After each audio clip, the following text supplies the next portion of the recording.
Now, Paul did not come to debate philosophy. He came to use philosophy to win their hearts for Jesus.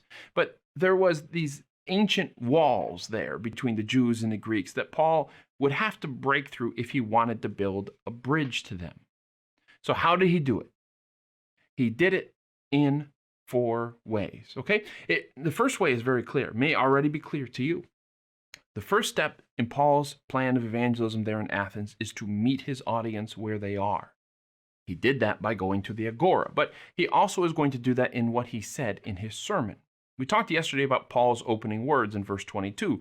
Men of Athens, I see that you are very religious in all respects. For as I went around and observed your objects of worship, We all know that Paul was really deeply disturbed by these idols, but he doesn't tell them that. He doesn't go off on them for their idolatry. Paul is upset, yes. And it takes a really mature person to learn how to set those emotions aside and smile and compliment people for being very religious, even when you think their religion will send them to hell. Okay, this is an important skill to learn. Now, Paul says he observed their objects of worship. The Greek word here is anatheoron, and as one Greek lexicon puts it, it means to observe closely and give serious consideration to. And then that lexicon adds this note. Paul was not merely looking at the objects of worship, but was undoubtedly thinking about the implications of them. What Paul is doing here is marvelous. He likely knows that Jews and Greeks have interacted philosophically in the past, and he probably knows that very little headway has been made. Both come from very proud cultures with rich sources of theology and thought and art, and it's hard to come at this conversation from a place of humility because you don't want to show weakness, right? I'm proud of my ancestry. I want you to be unproud of yours and join me, okay? Both sides are not going to budge very easily. Obviously, you think your culture and beliefs are better than the other guys, of course, and you don't want to give that up. It's hard to make any progress in that situation. But what Paul does here is marvelous. He begins by admiring what the Greeks have. It's disarming, but not dishonest. Paul doesn't say, oh man, I love the craftsmanship of your gods. I mean, just really well done. There's so much I admire about your belief system. Look, he's not patronizing them, nor is he looking for something superficial or shallow to start a conversation with.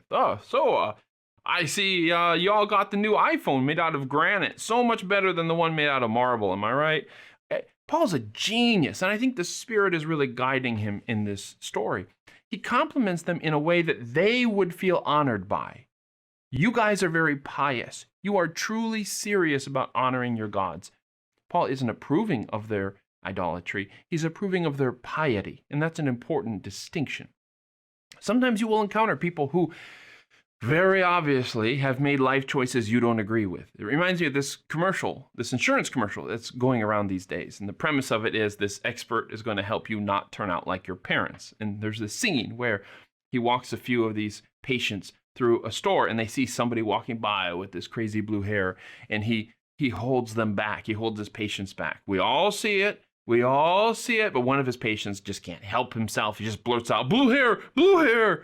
Right? He just had to say it. They saw something that annoyed them or it was out of the ordinary. They had to just call it out, right? They couldn't help themselves. But look, we can help ourselves. We can look past the superficial stuff. You can look past the idols. And if you want to strike up a conversation with someone, compliment them in a way that they would value. And if you need to practice, man, just go sit on a bench at a park and watch people in an interesting way, not a creepy way. And think to yourself how you might compliment each person who passes in a way they might value.